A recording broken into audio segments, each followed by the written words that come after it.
Selamat siang Pak kami dari kelompok 19 akan kembali menunjukkan dan mendemokan mengenai sistem kami yang sudah mengalami beberapa revisi beberapa hari ini. Jadi saya ulangan kembali bahwa sistem kami mengambil topik pengalihan berbagi 128 bit. Lalu sistem kami ini dapat menerima 3 input, G1, G2, dan D. G1 dan G2 ini adalah 96 bit dan D ini 32 bit. Jadi nanti 96 bit dibagi 32 dikali dengan 96 bit dibagi 32 bit. Output yang dihasilkan dari sistem kami adalah 256 bit. Oke. Nah, kemarin UART kami belum berhasil, namun setelah 3 hari ini kami berusaha keras, UART kami berhasil mengirim 96 bit kami berhasil mengirim 96 bit tambah 96 bit tambah 32 bit, lalu dikembalikan juga 96 bit 99 bit tambah 32 bit. Itu untuk loopbacknya dulu, jadi apa yang diterima oleh FPGA langsung dikembalikan lagi, belum diproses. Namun untuk tes loopback itu sudah berhasil, dan akhirnya sekarang kami menggabungkan UART kami ke top entity tanpa UART kami itu mencari bio, dan kami gabungkan nama filenya jadi top level system. Nah, untuk top level system ini mari kita demokan bersama-sama. Jadi perlu dilihat dulu bahwa total logic elemennya adalah 5900, yang berarti semua modul sudah ke instantiate dengan baik. Oke, sekarang kami akan coba PI serialnya. Ini sudah. Oke, kita cek device manager dulu. Sudah COM-nya 10, lalu ini COM-nya 10. Oke, kita run. Sip. Nah, itu dia jalan. Nah, oke.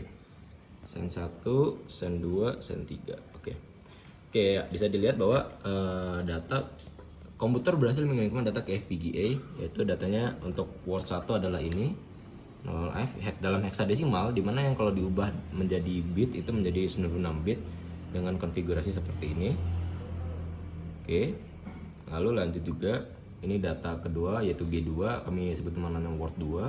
Di sini juga 96 bit menjadi seperti ini. Nah, untuk G3 ini 32 bit dalam heksadesimal seperti ini, dan juga yang dikirim oleh komputer seperti ini. Pengiriman berhasil, namun yang menjadi masalah dari kami adalah FPGA mengirimkan kembali datanya yang sudah diproses. Memang sudah benar 31 byte, yang artinya 256 bit, cuma semua nilainya adalah 0. Oke, kami sudah mencoba berbagai cara, namun berbagai kode top level kami ubah-ubah, kami modifikasi, banyak perubahan yang kami lakukan, namun tetap saja dia 0000. Oke, nah ini kami lihat sekarang kita lihat bagian top entity-nya. Itu ada di sini bagian untuk output itu dia berpengaruh di ini. Nah, ini adalah sendback, ini state sendback, dimana dari FPGA ngirim ke komputer, dan itu harusnya RTX data, yaitu data yang akan tampil di PI serial ini adalah dari output word buffer. Jadi kami mencoba mengetahui apakah top level kami ini benar atau emang ada masalah di bagian hardware. Jadi kami coba cek ke model SIM. Nah, oke, ini di bagian model SIM bisa dilihat bahwa ini adalah e-clock. Ya, ini adalah e-clock, clock, RX, dan ini. Nah, bagian model SIM ini yang mau kami lihat, yang mau kami perlihatkan terutama di bagian R byte count, lalu juga di bagian output word buffer dan output paralel. Oke, jadi karena FPGA itu mengirim ke komputer hasilnya itu adalah per 8 bit, jadi dia mengirimnya itu sesuai nanti R byte count. R byte count ini indeksnya bakal berubah 12 sampai 31 byte, yaitu dari 0 sampai 31 byte, berarti ini itu ada 256 bit. Nah, ini akan mengambil datanya 8 bit atau 1 byte dari output word buffer seperti yang ditunjukkan pada kode seperti ini. Nah, ini adalah case R byte count when 0, maka output word buffer akan 256, ini akan diambil oleh RTX data, lalu seterusnya nyampe 31 bytes. Oke, lanjut. Nah, pada bagian model SIM ini dapat dilihat bahwa ini sekarang lagi dalam proses calculate untuk e-clock, untuk ERX kami set semuanya 1 nilainya. Jadi dia akan mengirim secara satu, terus bagian STX start 1, STX busy 0 itu yang kami force. Lalu kami lihat ini masih bagian calculate. calculate terus. Oke, output word buffer ini masih 000 ya tuh, masih 000. Oke, memang belum ada, dan karena state-nya masih calculate. Setelah state-nya selesai dari calculate, nah ini masih dalam state calculate, output paralel sudah muncul nilainya, examine. Nah, output paralel sudah muncul nilainya 256 bit ini, dan output paralel itu memang register output sebelum dia dimasukkan ke buffer output.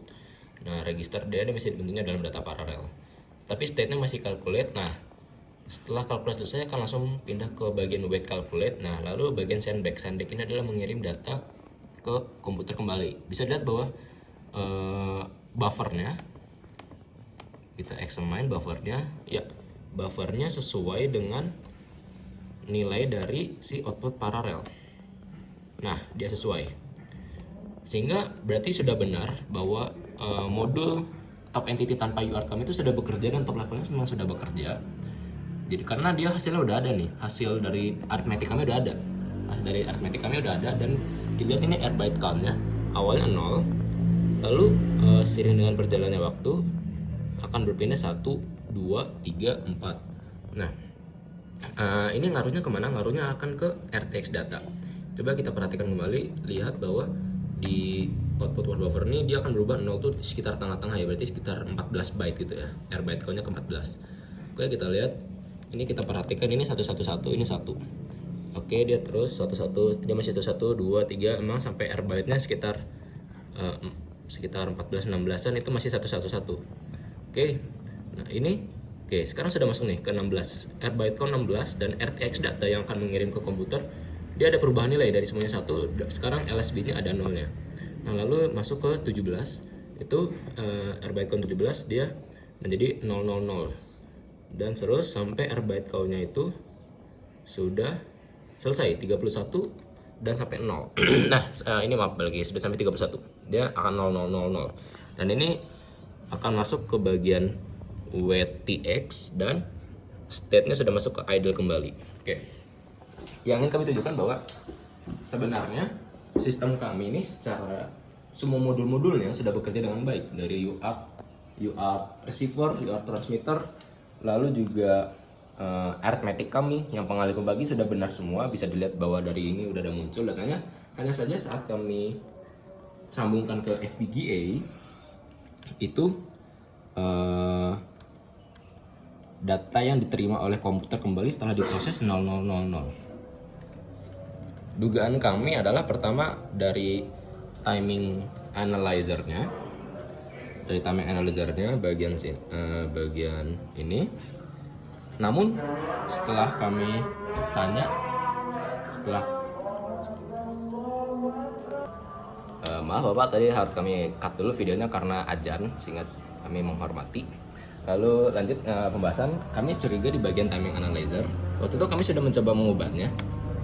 Namun biasanya yang terjadi pada teman-teman dan kelompok kami itu timing analyzer-nya itu karena Quartus menganggap FPGA yang kami itu 1 GHz. Namun, nah jadi harusnya di sini Fmax-nya itu harusnya dia 100 MHz gitu. Biasanya pada teman-teman kami semuanya segitu. Dan ketika mereka run itu berhasil dan tidak ada masalah. Namun punya kami di bawah 50. Namun kita lihat ini kan untuk yang suhunya 85 derajat Celcius ya. Untuk suhunya 0 Celcius yang dimana dia dingin itu 63. Jadi seharusnya ini tidak terlalu masalah dan aman-aman saja. Karena sesuai dengan apa yang teman-teman kami lalui juga, namun desain mereka berhasil. Oke, selanjutnya yang kami curiga lebih lanjut adalah di bagian FPGA-nya. FPGA yang kami terima, karena apa? Karena sebenarnya loopback, walaupun loopback berhasil, itu kan loopback itu cuma membutuhkan sekitar 200 logic elemen. Namun bisa kita lihat tadi di bagian sini ada sekitar 5000 logic elemen, bahkan 6000 gitu ya. 60%, dan ini sudah 95%. Kami curiga bahwa FPGA dengan total logic elemen di atas 90% dari kapasitasnya itu tidak dapat menampung perhitungan yang sesungguhnya gitu. Jadi data yang dibalik kan itu bernilai nol semua karena ketidakmampuan dan error dari alat FPGA kami sendiri. Begitu. Ya, kenapa kami bisa ngomong ini? Karena setelah kami cek di model SIM, ya sudah ada gitu hasilnya. Bahkan Airbyte-nya juga sudah berubah, RTX datanya juga nih, RTX datanya berubah, dan itu sudah jelas gitu. Oke. Segitu saja dari kami. Kami mengucapkan terima kasih banyak kepada Panana yang sudah memberikan kami kesempatan untuk merevisi desain kami. Dan memang kami memanfaatkan kesempatan dengan sebaik mungkin. Dari hari Rabu, dari pertama kali Bapak ngomong akan ada demo lagi, itu kami langsung bekerja. Kami langsung bekerja setiap jam. Bahkan kami juga mengorbankan beberapa waktu tidur kami untuk berusaha mempelajari UART dan menjelaskan dan memperbaiki sistem kami. Dan memang ada hasilnya, UART sudah berhasil sending data, di model SIM juga berhasil, di simulasi berhasil. Cuma hanya saja di FPGA-nya masih belum berhasil. Dan itu saja yang ingin kami sampaikan. Terima kasih dan sampai jumpa kembali, Pak.